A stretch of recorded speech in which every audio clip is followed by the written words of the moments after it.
안녕하세요. 코만단트 초이입니다. 오늘은 좀 가슴 아픈 이야기를 하고자 합니다.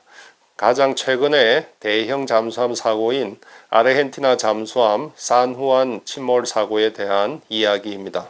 제가 쓰고 있는 이 모자는 산후안 침몰 이전에 아르헨티나 친구로부터 받은 선물입니다. 그리고 이 휘장은 아르헨티나 잠수함 승조원들이 착용하는 것인데 금색이 장교, 은색이 부사관용입니다. 작년 5월 폴란드 그단스크에서 세계 잠수함 협회가 열렸는데 가장 큰 이슈가 산후안 침몰 사고였습니다. 폴란드 잠수함이 해상에 헌화를 하였고 각국 대표들은 조의를 표했으며 저도 한국 대표로서 조사를 읽고 아르헨티나 대표 부부에게 위로를 전했습니다. 유명을 달리한 산후안 승조원 유가족에 대해 애도를 표하면서 사고 경위부터 알아보겠습니다. 산후안은 TR-1700급 디젤 전기 잠수함으로 독일에서 건조해서 1985년 11월 19일에 아르헨티나 해군에 취역했습니다. 아르헨티나가 보유한 세척 잠수함 중에서 가장 최신형이며 수중 2264톤이고 제원상 파괴 심도는 635m입니다. 2017년 11월 15일 산후안에는 승조원 44명이 탔는데 이 중 여자 1명도 포함되어 있었습니다. 유슈아이아 해군기지를 출항해서 목적지인 마르델 플라타 해군기지로 이동하고 있었습니다. 현지 시각으로 11월 15일 00시 30분 함장은 육상에 있는 사령관에게 위성전화로 스노켈 중 해수가 함수에 유입되어 함수 배터리 3번이 침수되어 화재가 발생했고 화재는 진압되었지만 3, 4번 배터리 전원은 차단하고 후부 배터리 1, 2번만으로 항해가 가능하다고 보고했습니다. 참고로 배터리실 내부는 이렇게 생겼는데 이곳에 물이 많이 들어가면 양극과 음극이 합선이 되어 화재가 발생합니다. 그리고 7시간 뒤인 2017년 11월 15일 07시 30분 함장은 사령부와 교신해서 문제없이 안전항해 중이며 승조원 모두 무사하다고 했습니다. 이것이 마지막 교신이었고 그 위치가 여기입니다. 2017년 11월 17일 아르헨티나 정부는 11월 15일부터 산후안과 교신이 끊겼다고 발표하고 표시구역에 대해 생존자 탐색 및 구조 작전을 시작한다고 밝혔습니다. 이 작전에는 아르헨티나 해군뿐 아니라 영국, 브라질, 미국, 칠레, 그리스, 일본 등 18개국, 함정 28척, 항공기 9대, 탐색 인원 4,040명이 동원되었습니다. 아르헨티나 대통령은 국가적 재난을 선포하였고 다국적 구조를 요청했으며 바티칸의 아르헨티나 출신의 교황 프란시스는 잠수함 승조원 안전을 위해 신도들의 간절한 기도를 호소했습니다. 11월 23일 CTBTO에서 소음 청취 분석 결과 11월 15일 10시 59분 즉 최종 교신이 있은 지 3시간 30분 뒤에 예상 위치에서 anomalous, short, violent, singular and non-nuclear blast 즉 비정상적이고 짧고 극박하고 일회성의 핵폭발이 아닌 폭발 소음이 있었다고 발표했습니다.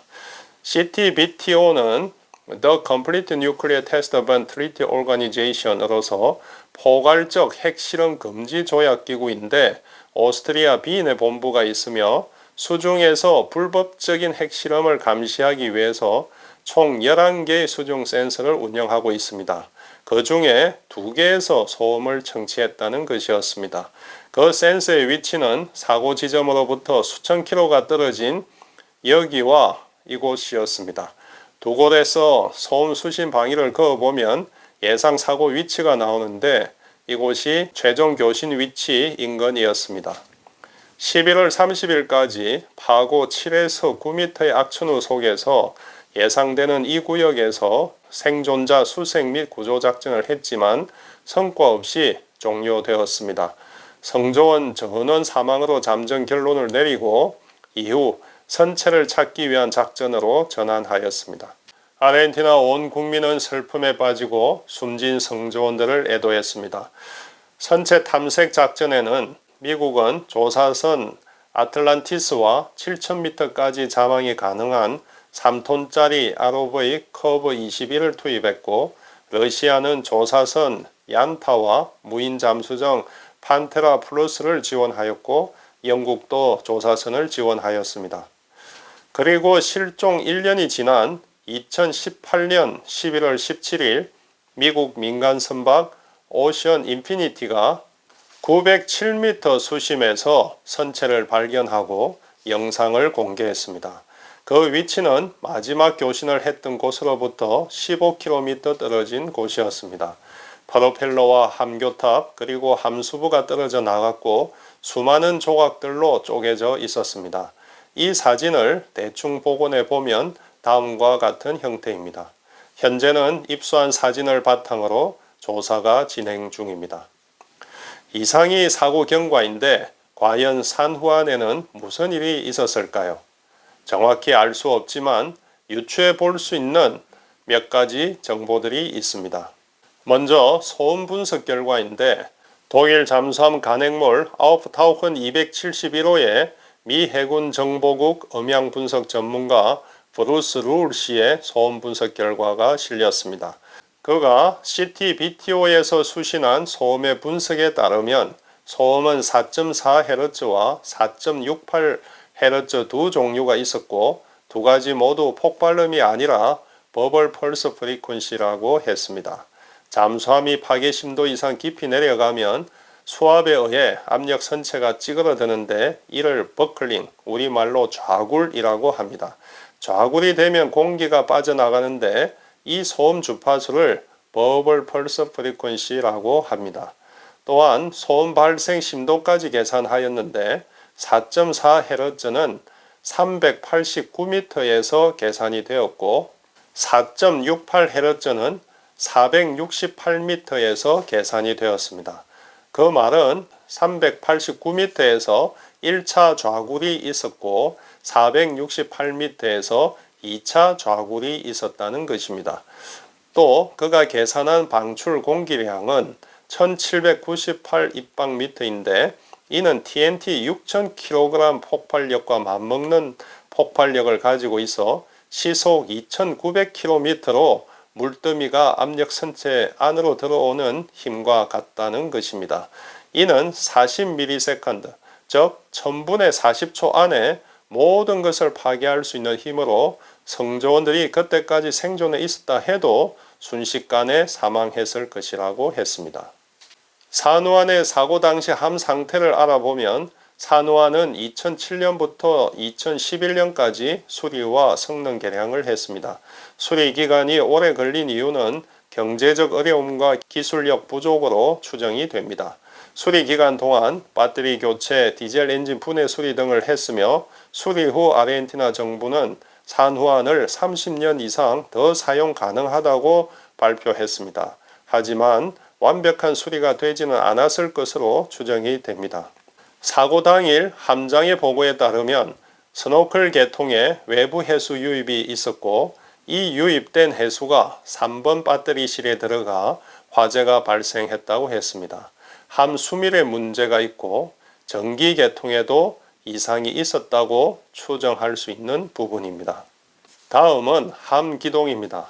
해군 사령관 가브리엘 갈레아지의 기자회견에 따르면 산후안은 사고 당시 5노트의 속력으로 정상 자망 항해를 하는 중이었습니다. 수상 항해를 하지 않았다는 것입니다. 당시 산후안은 작전을 하는 것이 아니라 모항으로 목적 항해를 하는 것이었습니다. 안전하게만 가면 되는 것이었습니다. 함내에 화재도 발생했고 수밀과 전기 계통에 문제가 있었다면 환기가 가능하고 안전한 수상항해를 해야 합니다. 그런데 수상항해가 불가능할 정도로 7에서 9m의 높은 파고가 있었습니다. 수상항해를 할 수 없다면 자망해서 스노클 항해를 자주 할 수밖에 없다는 것입니다.